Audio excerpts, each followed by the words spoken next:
మొదటి అధ్యాయము, ప్రకటన గ్రంథము మొదటి అధ్యాయము 4వ వచనం నుండి 7వ వచనం వరకు చదువుకుందాం. ప్రకటన గ్రంథం మొదటి అధ్యాయము 4వ వచనం నుండి 7వ వచనం వరకు. యోహాను ఆసియాలో ఉన్న 7 సంఘములకు శుభమని చెప్పి వ్రాయినది, వర్తమాన భూత భవిష్యత్ కాలములో ఉన్నవాని నుండి, ఆయన సింహాసనం ఎదుటనున్న 7 ఆత్మల నుండి, నమ్మకమైన సాక్షియు, మృతులలో నుండి ఆది సంభూతుడిగా లేచిన వాడును, భూపతులకు అధిపతియునైన యేసుక్రీస్తు నుండి కృపా సమాధానములు మీకు కలుగునుగాక. మనలను ప్రేమించుచు తన రక్తము వలన మన పాపముల నుండి మనలను విడిపించిన వానికి మహిమయు ప్రభావమును యుగ యుగములు కలుగునుగాక. ఆమేన్. ఆయన మనలను తన తండ్రియగు దేవునికి ఒక రాజ్యముగాను యాజకులుగాను చేసెను. ఇదిగో ఆయన మేఘారూఢుడై వచ్చుచున్నాడు. ప్రతి నేత్రము ఆయనను చూచును, ఆయన పొడిచిన వారును చూచెదరు. భూజనులందరూ ఆయనను చూచి రొమ్ము కొట్టుకొందురు. అవును, ఆమేన్.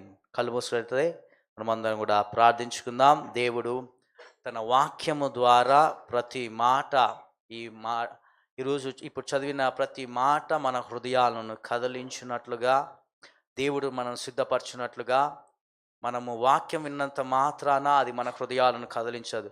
కానీ ఎప్పుడైతే పరిశుద్ధాత్ముడు మనను ఒప్పింపజేస్తాడో, ఎప్పుడైతే వెలిగింపజేస్తాడో, అప్పుడు మన జీవితంలో ఆ పశ్చాత్తాపం కలిగి మార్పు కలుగుతుంది. కనుక దేవా నన్ను వెలిగించు, నన్ను ఒప్పింపచేయి అనేటువంటి ప్రార్థన దేవుడు మనకు కలిగిస్తాడు.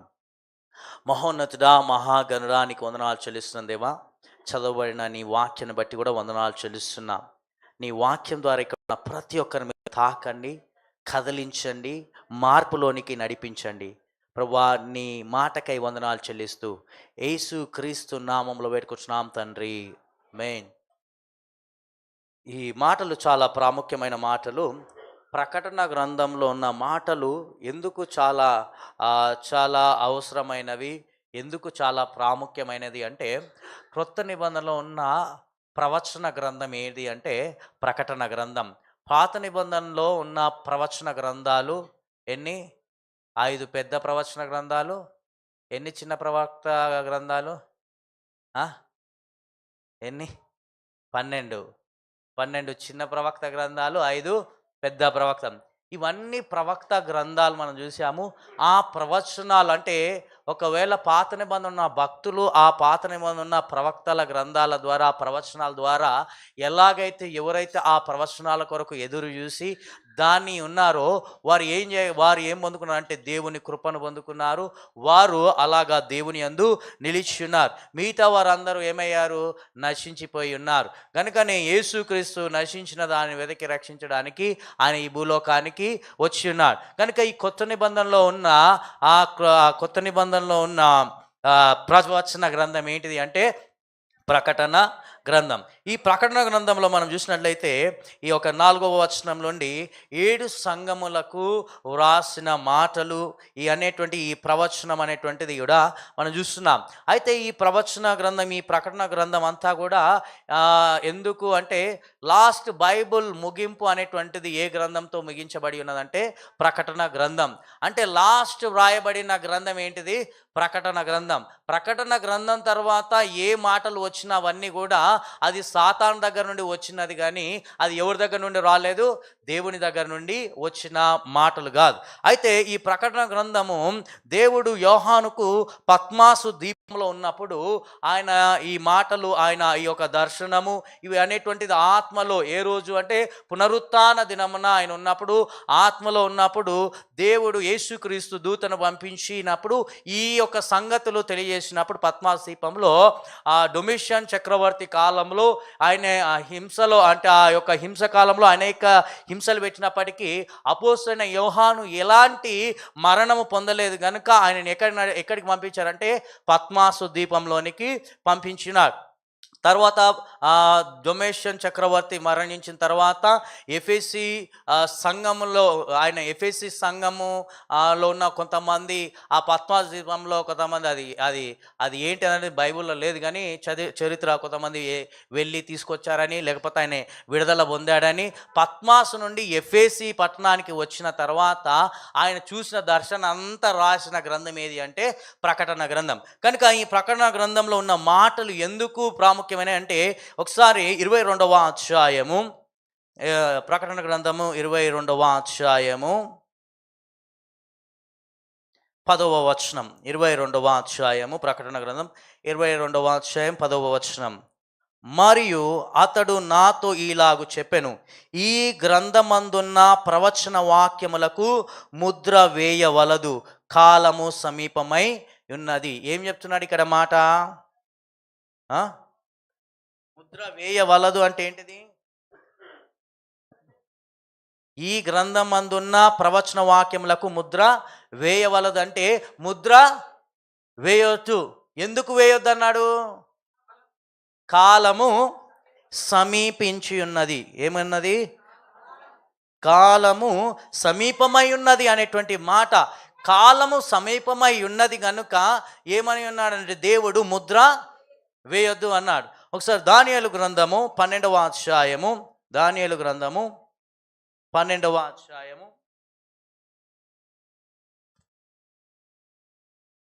9వ వచనం. దానియేలు గ్రంథము 9వ అధ్యాయము 12వ అధ్యాయము, దానియేలు గ్రంథం 12వ అధ్యాయం 9వ వచనం. అతడు ఈ సంగతులు అంత్యకాలము వరకు మరుగుగా ఉండునట్లు ముద్రింపబడినవి గనుక దానియేలు నువ్వు ఊరకుండమని చెప్పాను. దానియేలుతో దేవుడు ఏ ప్రవచనము ఏదైతే తెలియజేస్తున్నాడో అవన్నీ ఏం చేయబడినాడు? అంత్యకాలం వరకు మరుగుపరచబడినట్లుగా దాన్ని ముద్రించమని అన్నాడు. కానీ యోహానుతో ఏమని చెప్తున్నాడు దేవుడు? ముద్ర వేయవలదు అంటే ముద్ర వేయకుము. కానీ దానియేలుతో ఏమన్నాడు? ముద్రించమన్నాడు. ఎందుకొరకు? అది అంత్యకాలం వరకు మరుగు చేయబడి ఉన్నది. అయితే దానియేలు ముద్రించి ఉన్న దానిని ఎవరు దాన్ని బయలుపరిచి ఉన్నారు? దాని ముద్ర ఎవరు తీసి ఉన్నారంటే ప్రభు అయిన యేసుక్రీస్తు. హల్లెలూయా! యేసుక్రీస్తు ఈ భూలోకానికి వచ్చిన తర్వాత ఆయన ఏదైతే మరుగుపరిచిన దానిని బయలుపరిచి ఉన్నాడో, మరుగుపరిచిన దాన్ని తొలగించి ఉన్నాడో, అక్కడ నుండి మనము మనం తెలుసుకోవాల్సింది ఏంటి అంటే ఆయన రాకడ అతి సమీపమై ఉన్నదని. హల్లెలూయా! ఏమి సమీపమై ఉన్నది? ఆయన రాకడ అతి సమీపమై ఉన్నది. అందుకనే ఇప్పుడు ఈ మాటలు చూద్దాము. ఇప్పుడు ప్రకటన గ్రంథం 1వ అధ్యాయము, ఆ ఇంట్రడక్షన్ అంతా కూడా నేను చెప్పాను, కానీ ఈ యొక్క మాటలు, ఆ మాటలో ఉన్నదాన్ని 7వ వచనం చూద్దాం. 7వ వచనం. అయితే 1వ అధ్యాయము, ప్రకటన గ్రంథం 1వ అధ్యాయము 7వ వచనం. ఇదిగో ఆయన మేఘారుడై వచ్చుచున్నాడు, ప్రతి నేత్రము ఆయనను చూచును, ఆయన పొడిచిన వారును చూచెదరు, భూజనులందరూ ఆయనను చూచి రొమ్ము కొట్టుకొందురు. అవును, ఆమేన్. ఏం చేస్తాను అంటున్నాడు? ఇదిగో ఆయన మేఘారుడై, హీ కమ్మెత్ విత్ క్లౌడ్స్ అంటే ఏంది? ఆయన మేఘముల మీద రానున్నాడు. ఆయన దేని మీద రానున్నాడు? మేఘముల మీద ఆయన రానున్నాడు. ప్రతి నేత్రము ఆయనను చూచును, ఆయన పొడిచిన వారు చూచెదరు, భూజనులందరూ ఆయనను చూచి రొమ్ము కొట్టుకొందురు అని. అవును అంటే ప్రతి నేత్రం ఎవరిని చూస్తున్నది? యేసును చూస్తున్నది. ఎవరిని చూస్తున్నది? యేసును చూస్తున్నది. ప్రతి రొమ్ము కొట్టుకు అందరూ కూడా అప్పుడు ఏం చేస్తారు? ఆయన చూచినప్పుడు. ఎందుకు? అప్పుడు ఏం తెచ్చుకున్నా ఏమీ లాభం లేదు. అప్పుడు రొమ్ము కొట్టుకున్నా, కన్నీళ్లు విడిచినా, బొర్లినా ఏమి కూడా ఉపయోగము లేదు.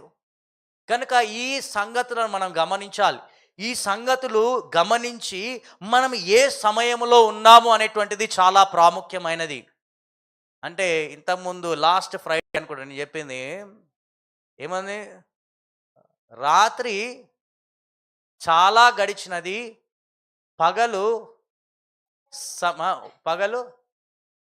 పగలు సమీపించి ఉన్నది. రాత్రి చాలా గడిచినది, పగలు సమీపించి ఉన్నది అంటే ఏంది? రోమాపత్రిక 13వ అధ్యాయము 11వ వచనంలో ఉన్న మాట ఏంటిది? రాత్రి చాలా గడిచినది, పగలు సమీపంగా ఉన్నదంటే ఏ సమయం అది? రాత్రంతా అయిపోయింది. పగలంటే మనం ఎప్పుడు లేస్తాం వచ్చి? అంటే మనం లేచే తర్వాత సంగతి కానీ, అందరూ ఎప్పుడు రాత్రి గడిచిపోయినది, పగలు సమీపంగా ఉన్నదంటే లేచే సమయం, లేచి మనల్ని మనము సిద్ధపరచుకునే సమయము. హల్లెలూయా! అంటే అలాంటి సమయంలో ఉన్నాం. అలాంటి సమయంలో ఉన్నప్పుడు ఈ ప్రకటన గ్రంథంలో ఉన్న మాటలు చాలా ప్రాముఖ్యమైనవి.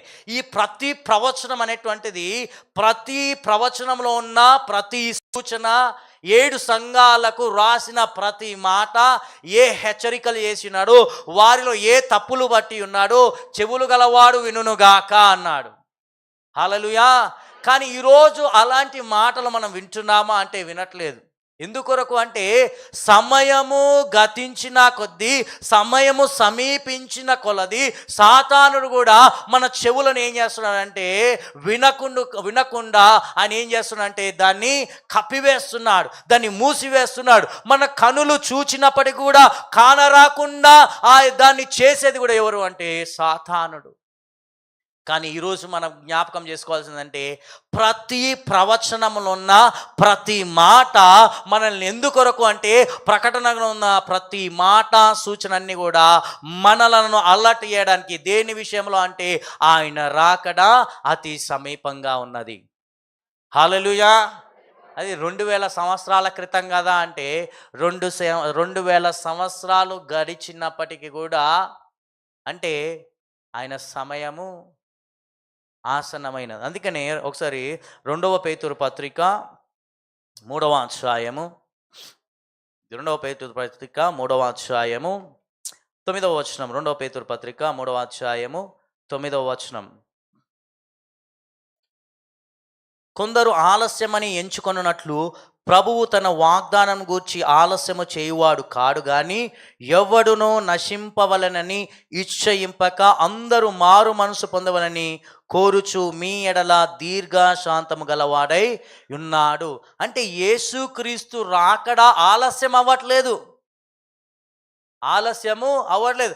ఆయన కూడా ఎప్పుడెప్పుడు త్వరగా వచ్చేయాలి, త్వరగా వచ్చి నా యొక్క సంఘము, నా యొక్క పరిశుద్ధులు రక్తం చేత కొనుక్కున్న, విమోచించిన, రక్షించుకున్న నా సంఘమును ఏం చేయాలనుకున్నాడు? ఆయన తీసుకొని కొనిపోవాలనుకుంటున్నాడు. కానీ ఆయన ఏం చేస్తున్నాడంటే దీర్ఘశాంతం గలవాడై ఉన్నాడు. ఎందుకు ఆ దీర్ఘశాంతమును వహిస్తున్నాడు అంటే ఎవ్వరు నశించిపోకుండానట్లుగా, ఎవరు కూడా నశించిపోకుండానట్లుగా ఆయన దీర్ఘశాంతం అంతా కూడా, ఆ దీర్ఘశాంతం ఎలాగైతే ఆయన దీర్ఘశాంతము గలవాడై ఉన్నాడో ఆయన సహనముతో వేచి ఉన్నాడు. ఆయన కూడా త్వరగా రావాలన్నది. కానీ ఆయన వస్తే ఏమవుతుంది? అనేక మంది నశించిపోతారని, అనేక మంది ఆ మరణానికి కారణమవుతారని, ఆ అగ్నిగుండంలో పడివేయబడతారని ఆయన ఏం చేస్తున్నాడంటే దీర్ఘశాంతము గలవాడై ఉన్నాడు. హల్లెలూయా! ఆయన దీర్ఘశాంతములో, ఆయన సహనములో మనం ఎలాగా ఉండాలి అంటే మన సహనము ద్వారా గొప్ప నిరీక్షణ గలవారై మనము దేని కొరకు ఎదురు చూచేవారిగా ఉంటున్నామంటే ఆయన ఇచ్చే ప్రతిఫలముల కొరకు. హల్లెలూయా! ఆయన ఆలస్యం చేస్తున్నాడంటే నశించిపోకుండా, ఎవరి కొరకు? నశించిపోయిన వాళ్ళు వెతికి రక్షించబడినట్లుగా ఆయన వేచి ఉన్నాడు.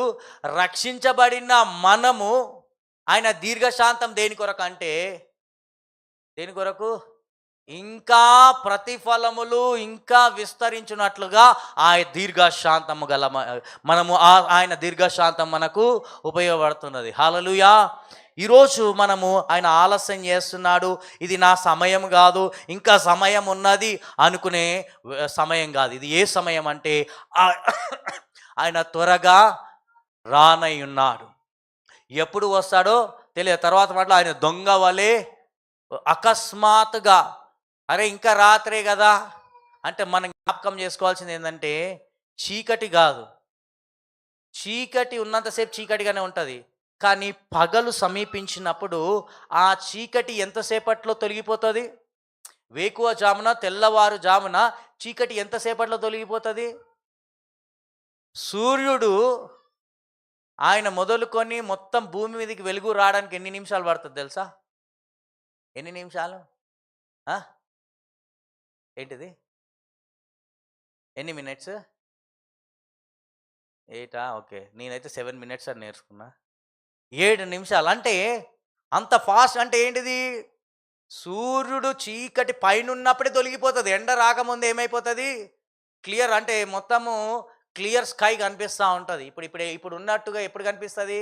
ఎండ బయటికి రానప్పుడే ఈ వాతావరణం కనిపిస్తుంది. అంటే అలాంటి సమయంలో ఏం చేస్తారు? సిద్ధపడతా ఉంటారు. దేని కొరకు సిద్ధపడతారు? రోజంతటి కొరకు. ఎప్పుడు సిద్ధపడతారు? ఉదయకాలమున లేచిన తర్వాత సిద్ధపడేదంతా కూడా ఎందుకు? పగలంతా రాత్రి వరకు కూడా తిరిగి పని చేసుకొని తిరిగి వచ్చే వరకు కూడా మనం ఏం చేసుకుంటాము? సిద్ధపరచుకుంటాం. ఇప్పుడు మనం ఉన్న సమయం ఎలాంటి సమయం అంటే సిద్ధపడే సమయం. హల్లెలూయా. ఎందుకంటే రాత్రి చాలా గడిచినది, పగలు సమీపంగా ఉన్నది గనుక. హల్లెలూయా. మన చీకటి క్రియలు తొలగించబడాలి, అంధకార క్రియలు తొలగించబడాలి. ఆయన త్వరగా రాబోచున్నాడు. తర్వాత 22వ అధ్యాయం, ప్రకటన గ్రంథం 22వ అధ్యాయము.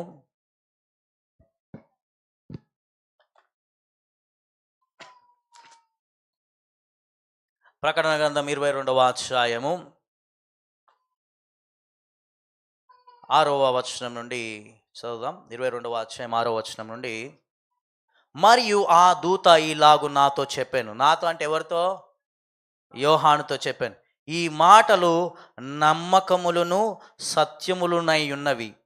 ప్రవక్తల ఆత్మలకు దేవుడగు ప్రభువు త్వరలో సంభవింపవలసిన వాటిని తన దాసులకు చూపుటకై తన దూతను పంపెను. ఇదిగో నేను త్వరగా వచ్చుచున్నాను. ఈ గ్రంథములోని ప్రవచన వాక్యములను గాయకొనువాడు ధన్యుడు. ఏమంటున్నాడు? ఇదిగో నేను త్వరగా వచ్చుచున్నాను. నేనేంది? త్వరగా వచ్చుచున్నాను. ఈ గ్రంథములోని ప్రవచన వాక్యములు గాయకొనువాడు ధన్యుడు. ఈ సిద్ధపడే సమయంలో ఉన్న మనము ఏం చేయాలి?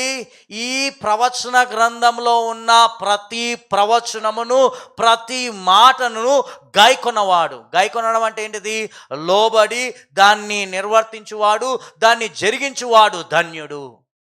హల్లెలూయా. ఇప్పుడు ఎవరు ఇక్కడ ధన్యులైన వారు? ఎవరు?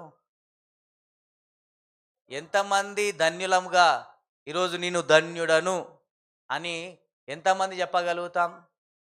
ఎవరు ధన్యులు? ఆ పరిశుద్ధ గ్రంథంలో ఉన్న ప్రతి మాటను గైకొనిన వాడు ధన్యుడు. ఈ మాటలు అన్నీ గైకొనడం అంటే ఒకసారి బైబిల్ చదువుతూ ఉండండి మీరు. ఆ మాటలో ఉన్న ప్రతి ఆజ్ఞను ఇవన్నీ జరిగించడం సాధ్యమా? అది సాధ్యం కాదు. సాధ్యమా? అది చెప్పాలి. సాధ్యము కాదు. ఎప్పుడు సాధ్యం అంటే ఎవరైతే ఆయన శక్తి మీద, ఆయన కృప మీద ఆధారపడతారో వారు ఆ పరిశుద్ధాత్మ శక్తి వలన గైకొనేవారు. హల్లెలూయా. ఎవరిలో పరిశుద్ధాత్ముడు ఉండి నడిపిస్తారో వారు మాత్రమే చేయగలుగుతారు. అది చేయాలంటే మనం ఏం చేయాలి? ప్రార్థించాలి.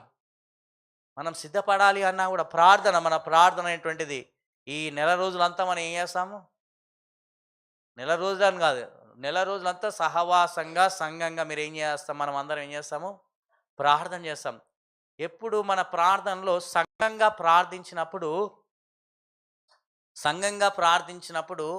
మనం దేని కొరకు ఎక్కువ ప్రార్థించాలి అంటే సంఘం యొక్క క్షేమాభివృద్ధి కొరకు ప్రార్థన చేయాలి. ఎంతసేపు ఎప్పుడు మన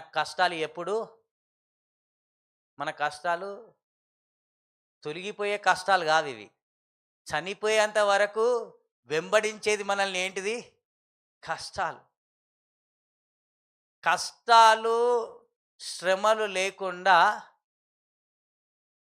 ఆయనను వెంబడించడం కూడా కష్టమే. అర్థమైందా? శ్రమలు లేకుండా, కష్టాలు లేకుండా యేసుని వెంబడించడం కూడా కష్టమే. ఎందుకు? కష్టాలు ఉంటేనే ఆయనను చూస్తాం అట్లా. లేకపోతే ఆయన మనల్ని చూస్తూనే ఉంటాడు. కానీ ఆయన వైపు మనము తేరి చూసే అంత టైం మనకి ఉన్నది. కనుక శ్రమల వెంబడి శ్రమలు కలిగినను. అందుకని ఈ పాట, మేఘ స్తంభమై యున్నానంటివే, అగ్ని స్తంభమై యున్నానంటివే,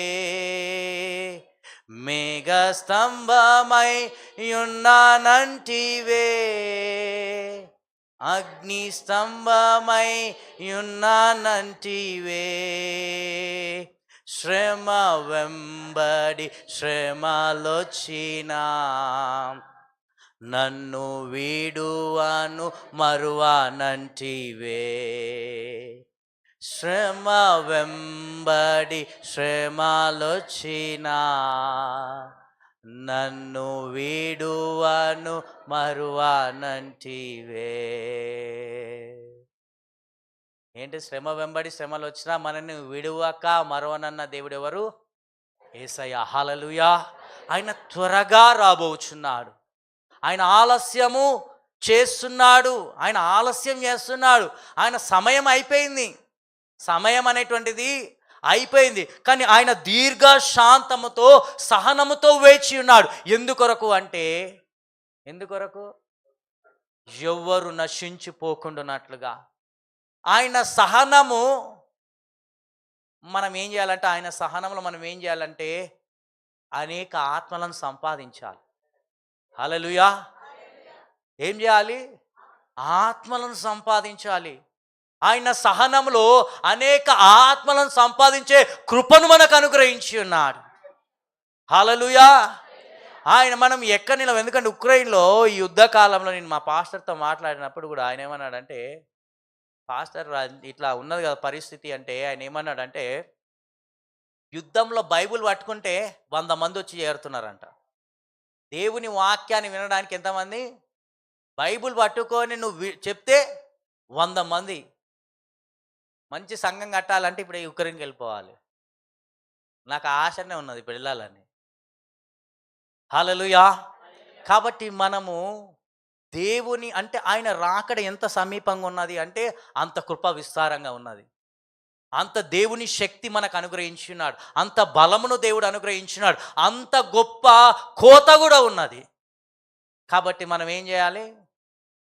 ఆత్మను సంపాదించాలి. తర్వాత చూడండి, ఇక్కడ 7వ వచనం తర్వాత 12వ వచనము, 12వ వచనం 13వ వచనంలో, ఇదిగో త్వరగా వచ్చుచున్నాను.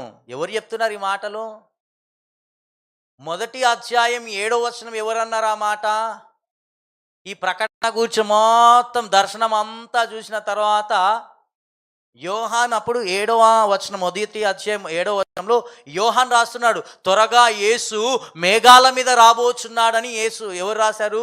యోహాన్ రాశాడు. అందుకని మీరు ఇంగ్లీష్ బైబిల్లో కానీ మీ రెడ్ ఇంక్ రెడ్ ఎడిషన్ కానీ అది ఉంటే అవి బ్లాక్లో ఉంటాయి. కానీ ఇక్కడ ఉన్న మాటలన్నీ 22వ అధ్యాయంలో అన్నీ కూడా రెడ్ ఎడిషన్, రెడ్ లెటర్స్లో ఉంటాయి.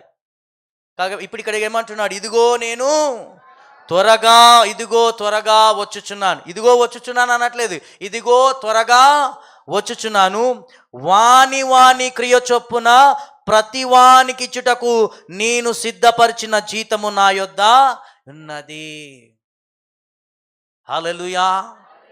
నేను త్వరగా వచ్చుచున్నాను అని అక్కడితో ఆపలేదు. పైన ఏమన్నాడు?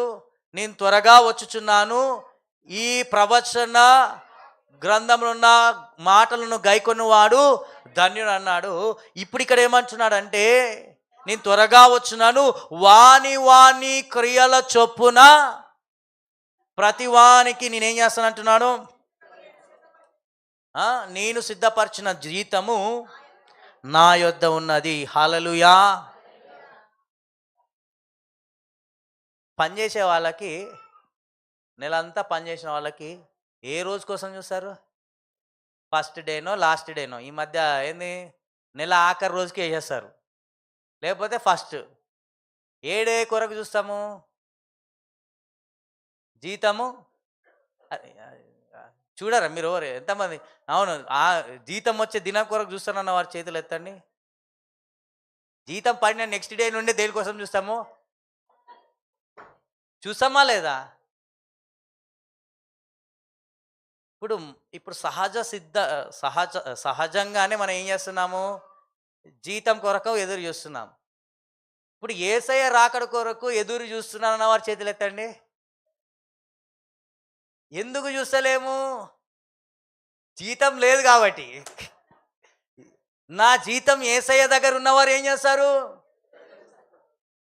ఇప్పుడు నేను పని చేయలేదనుకోండి, నాకు ఏ రోజైతే ఏంటిది? ఇప్పుడు నాకు ఏ జీతం రాదు, నేనేం పని చేయట్లేదు, నాకు జీతం రాదన్నప్పుడు నాకు ఏ రోజైతే ఏంటిది? అవునా కాదా? పని చేయని వాడికి ఏ రోజైనా ఒకటే, పని చేసేవాడికి ఏ రోజు కావాలి? జీతం వచ్చే రోజు కావాలి. అందుకనే సూపర్ మార్కెట్లు అన్నీ ఎప్పుడు నిండిపోతాయి?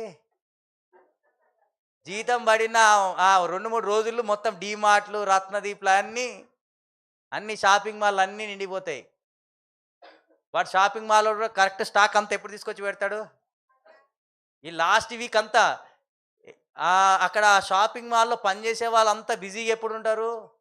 లాస్ట్ వీకే. కాబట్టి ఈరోజు మనము ఎదురు చూడట్లేదు అంటే ఆయన దగ్గర ఏం లేదంటే మన జీతం లేదు. ఈ మాటలు మీ అందరికీ చెవులు గలవాడు గాక. నా జీతం ఉన్నది అన్నవాడు ఏం చేస్తాడంటే వేచి ఉంటాడు. హల్లెలూయా. నా జీతం ఉన్నది ఎవరి దగ్గర? నా యేసయ్య దగ్గర. నన్ను రక్షించిన యేసయ్య దగ్గర, నన్ను విమోచించిన యేసయ్య దగ్గర ఏమున్నది? నా జీతం ఉన్నది, నా ప్రతిఫలం ఉన్నది, నా కిరీటం ఉన్నది, నా జీవ కిరీటం ఉన్నది, నా నీతి కిరీటం ఉన్నదన్న వారు ఏం చేశారంటే, యేసయ్యా నువ్వు ఎప్పుడు వస్తావయ్యా? జీతం లేదు కనుక, దేవా నేను జీతం తీసుకునేంత వరకు అక్కడే ఉండు ప్రభువా. నీ జీతం తీసుకోవడానికి నేను ఇంకా పని ఎక్కడానికి ఇంకా సమయం ఉన్నది, నేను ఇంకా పని ఎక్కలేదు. కానీ మనం జ్ఞాపకం చేసుకోవాల్సింది ఏంటంటే, రక్షించబడిన వాడు రక్షించిన మొదలుకొనే దేనికి పనిచేస్తాడంటే ఆ జీతానికి పనిచేస్తాడు. ఆ జీతానికి ఇంకా పని చేయట్లేదంటే మనకున్న రక్షణ నిజమైన రక్షణ కాదు. నిజముగా రక్షించబడిన వాడు జీతానికి పాత్రుడు. ఎందుకంటే ఆ ప్రతిఫలములు, ఆ జీతము ఆయన దగ్గర దాచబడి ఉన్నది. హల్లెలూయా. రక్షించబడిన వాడు ఆత్మ సంపాదించకుండా ఉండలేడు. ఎందుకంటే ఆయన గురించి, ఆయన పునరుత్థాన అనుభవం పొంది, ఆయన గొప్ప శక్తి నొంది, ఆ గొప్ప నిరీక్షణ కొరకు ఎదురు చూస్తున్నా నేను ఆయన గురించి సాక్ష్యం ఇవ్వకుండా ఎలా ఉండగలుగుతాను? ఉంటానా?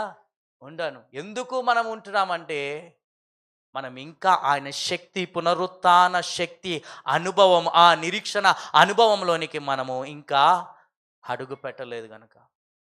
కానీ ఆయన చెప్తున్నాడు, నేను త్వరగా వచ్చుచున్నాను అని చెప్తూ మళ్ళీ ఆ 13వ మాట చూడండి. నేనే ఆల్ఫాయు ఓమేగాయు, మొదటి వాడను కడిపటి వాడను, ఆదియు అంతమునై ఉన్నాను. ఇలాంటి మాటలు విన్నప్పుడు ఇంకా గుర్తుపెట్టుకోవాల్సింది ఏంది? ఇంకా స్ట్రాంగ్ అనమాట ఆ మాట. నేనే ఆల్ఫాయు ఓమేగా, నేనే మొదటి వాడను కడపటి వాడను, నేను ఆదియు అంతమునై ఉన్నాను. హల్లెలూయా. ఇప్పుడు ఆదియు అంతము, మొదటివాడు కడపటివాడు, ఆల్ఫాయు ఓమేగా ఏం చెప్తున్నాడంటే, నేను త్వరగా వచ్చుచున్నాను. ఏం చేస్తాడు? వాని క్రియల చొప్పున నేను సిద్ధపరిచిన జీతం నా యొద్ద ఉన్నది. తర్వాత 16వ వచనం, సంఘముల కోసము ఈ సంగతులను గూర్చి మీకు సాక్ష్యం ఇచ్చుటకు యేసు అను నేను నా దూతను పంపి ఉన్నాను. నేను దావీదు వేరు చిగురును, సంతానమును, ప్రకాశమానమైన వేకువ చుక్కనై ఉన్నాను. ఏం చెప్తున్నాడు ఇప్పుడు?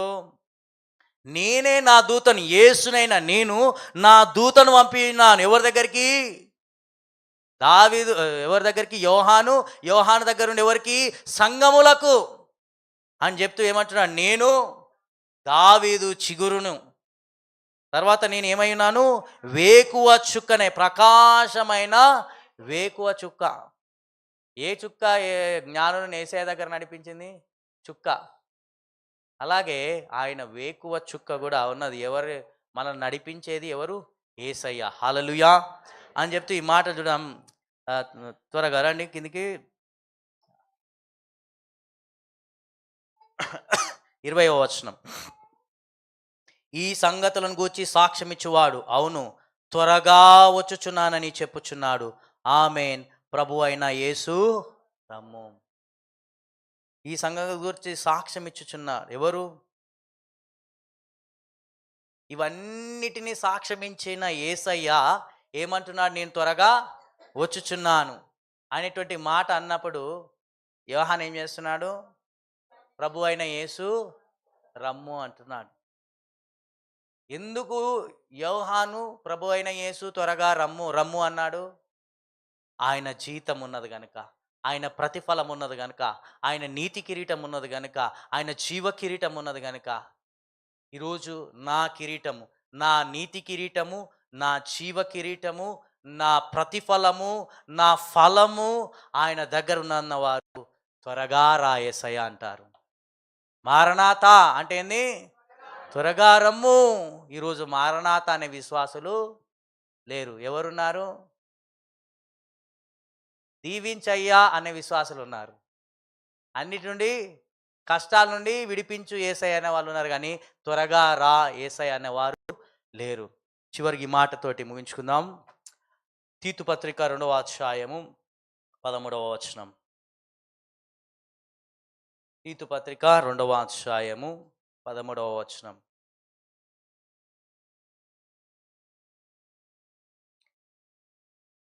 అనగా మహాదేవుడును మన రక్షకుడునైన యేసుక్రీస్తు మహిమ యొక్క ప్రత్యక్షత కొరకు ఎదురు చూచుచు ఈ లోకంలో స్వస్థ బుద్ధితోనూ నీతితోనూ భక్తితోనూ బ్రతకచుండవలనని మనకు బోధించుచున్నది. ఇప్పుడు ఎలాగుండాలి?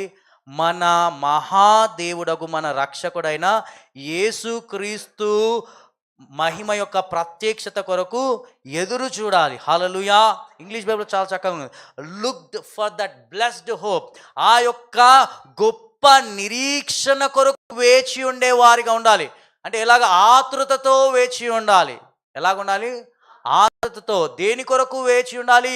మహామహుడగు మహిమగల ప్రభువైన యేసుక్రీస్తు రక్షకుడి యొక్క ప్రత్యక్షత కొరకు ఎదురు చూచే వారిగా ఉండాలి. హల్లెలూయా. 2వ పేతురు పత్రిక 3వ అధ్యాయము 12వ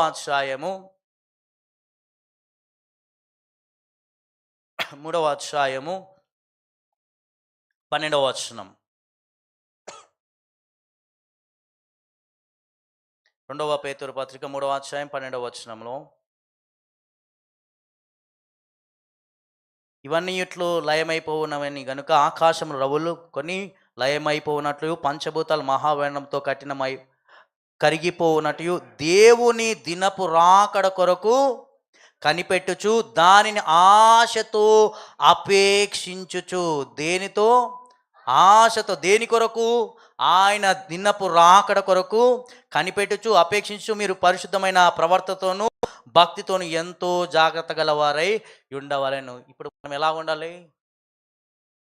ఆశతో ఎదురు చూచేవారు, అపేక్షించాలి. ఆయన రాకడ కొరకు ఎదురు చూచేవారుగా.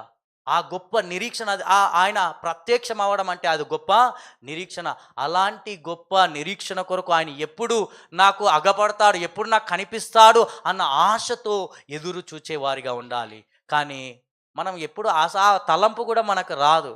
కానీ ఎప్పుడు నిత్యము ఆయనలో ఉన్న వారం ఎలా ఉండాలంటే, ఆయన ఎప్పుడు నాకు కనిపిస్తాడు, ఆయన నాకు ఎప్పుడు ప్రత్యక్షం అవుతాడు, ఆయన నన్ను ఎప్పుడు కొనిపోతాడు, ఎప్పుడు నా జీతం ఇస్తాడు అన్న రీతిలో ఎవరైతే ఉంటారో వారు ఎలాగుంటారంటే, ఆయన మహిమను, ఆయన శక్తి చేత, ఆయన గొప్ప నిరీక్షణ చేత నడిపించబడతారు. అలాంటి గొప్ప కృప దేవుడు మనకు విస్తరించునుగాక.